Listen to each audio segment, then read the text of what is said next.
Here, Punch, take these, said Patch, the soldier seated to his left side, and passed over a new pair of boots. The twins, Punch and Patch, were identical in appearance, right down to their tattoos, and yet they were completely different. Punch was a doer, Patch a thinker. Punch was a frontline fighter, clearing paths for the rest of us and making big messes. Patch kept to the rear. He focused on providing support for the team and cleaning up all those big messes. He always looked out for us all, especially his brother. "Thanks, bro," Punch said with a grin and took the boots from Patch. "I forgot my boots got so torn up yesterday." It was a testament to Punch's unwavering, push-forward and never-look-back attitude in battle that he hadn't given a second thought to his destroyed boots. Not even the necessity to fix them.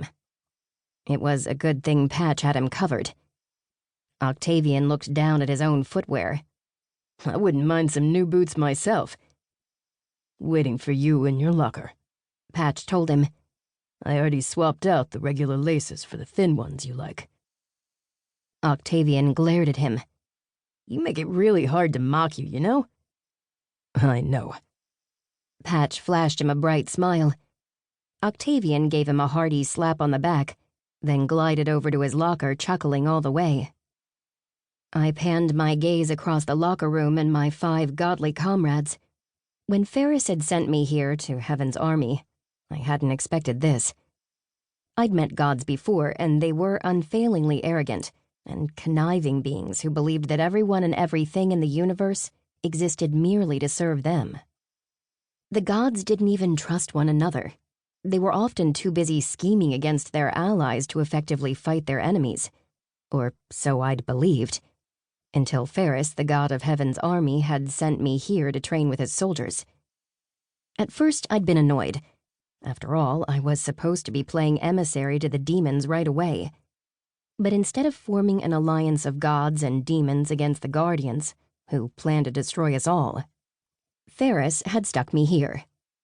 I'd come to realize that right away meant something entirely different to the gods than it did to me.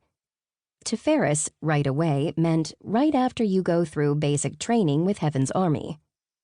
Because my Legion of Angels training was apparently not nearly enough to prepare you for what you will face on the way to the Demon's Council through enemy territory.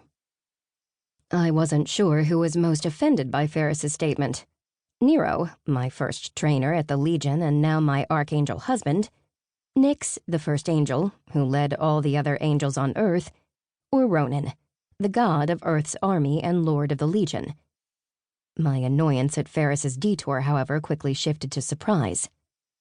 The gods I'd met here in Heaven's Army were nothing like any god I'd ever met before.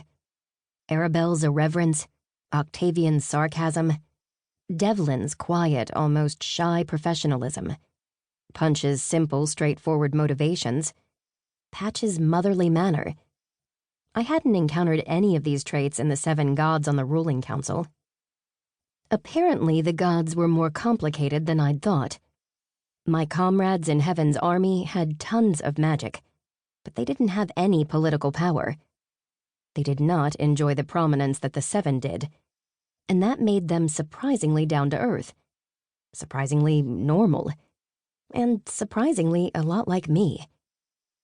If Octavian is finished petting his fancy new boots, might I suggest we get a move on? Arabelle pulled a leather jacket out of her locker, then shut the door. "What do we have tonight anyway?" Octavian wondered.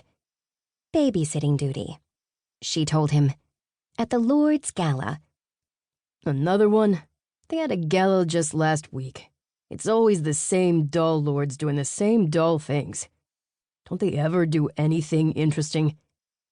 Punch griped. Patch set his hand on his brother's shoulder. "Maybe monsters will crash the party." Punch grinned. "Now that would be interesting." "But unlikely," said Octavian. "Don't ruin my fun." Punch snapped back. Octavian stiffened. "I am not ruining anything. I didn't choose this assignment." He looked around. "Who chose it anyway?" "Ferris."